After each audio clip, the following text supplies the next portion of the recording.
Pearl Harbor, The Seeds and Fruits of Infamy. Written by Percy L. Greaves Jr. and Bettina Bien Greaves. Narrated by Millian Quinteros. Editor's Preface. No one can plan history. Every one of us, rich and poor, powerful and not so powerful, famous and infamous, important and unimportant, plans his or her actions in the hope of accomplishing some goal. History is the outcome of countless such purposive actions, intertwined, interconnected, interrelated. Although each action is planned by the individual actor in the hope of achieving some end, history itself is not only not planned, but unplannable. And so it is with the Pearl Harbor disaster which launched the United States into World War II. It was the unplanned, unintended consequence of countless separate pre-attack planned actions on the part of the principals concerned. And the post-attack cover-up and revelations arose as the unintended consequences of the purposive actions of the principals concerned. The goal of the historian of any historical event is to try to discover how it happened as an unintended consequence of the purposive actions of individuals. And that is the goal of this book, as it was also the goal of the post-attack investigations, to determine how and why the Japanese attacked Pearl Harbor, and how and why Washington officials responded as they did. My husband, Percy Greaves, became interested in the pros and cons of the December 7, 1941 attack from the moment he learned as research director of the Republican National Committee during the 1944 Roosevelt-Dewey presidential election campaign that the United States had decrypted the Japanese diplomatic code in August 1940, and since then had been reading many of Japan's secret and super-secret messages.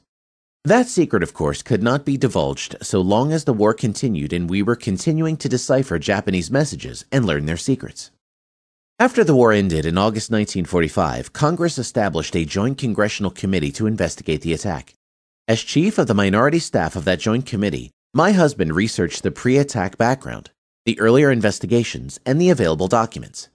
He helped brief the Republican committee members in questioning witnesses as to what was known in Washington about Japan's plans before the attack, what intelligence and material had been furnished the Pearl Harbor commanders, and whether or not they had responded appropriately, given the available intelligence, material, ships, planes, and men.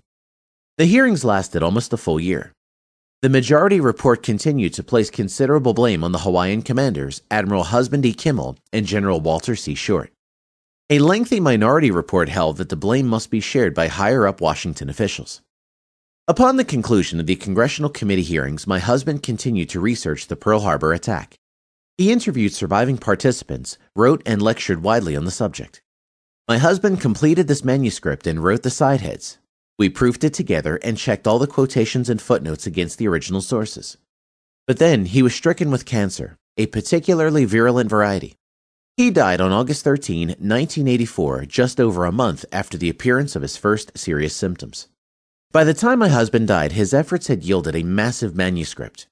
When I reread that manuscript after his death, I decided that although the names, dates, and documentation were all there, it was difficult to follow the sequence of events. Events alternated with revelations gleaned from the investigations, and revelations alternated with events.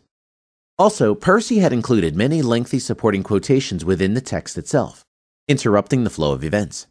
In the hope of making the story easier to understand, I have arranged everything in chronological order and paraphrased the quotes. From FDR's inauguration and his early active intervention in international affairs through the Japanese attack on December 7, 1941, the post-attack investigations, the obstacles placed in the path of investigators, down to the final reports. He and I often talked about this book. As usual, I made suggestions. Some he accepted, others he rejected. He would say, "If anything happens to me, then you can do as you please." Of course, he fully expected to finish it himself, but time was not given him to do so. Although I have reworked my husband's manuscript, it remains his book. The research and documentation are his. The decision to present events primarily as they were viewed from Washington was his. My contribution has been to reorganize, revise, and rewrite his manuscript so as to present the events chronologically. Throughout, however, I have tried to keep the book true to his research and faithful to his interpretation. My guiding principle has always been to present the results of Percy's years of research as faithfully and accurately as possible, and to describe the truth about Pearl Harbor as he saw it. Although I am sure Percy would have had some criticism of the way I have finished this book, on the whole, I believe he would have approved. I only wish he could have lived to see the research of his lifetime published in this form. Any errors or omissions in preparing his work for final publication are, of course, my responsibility alone. Signed, Mrs. Percy L. Bettina B. Greaves, Jr., May 2007.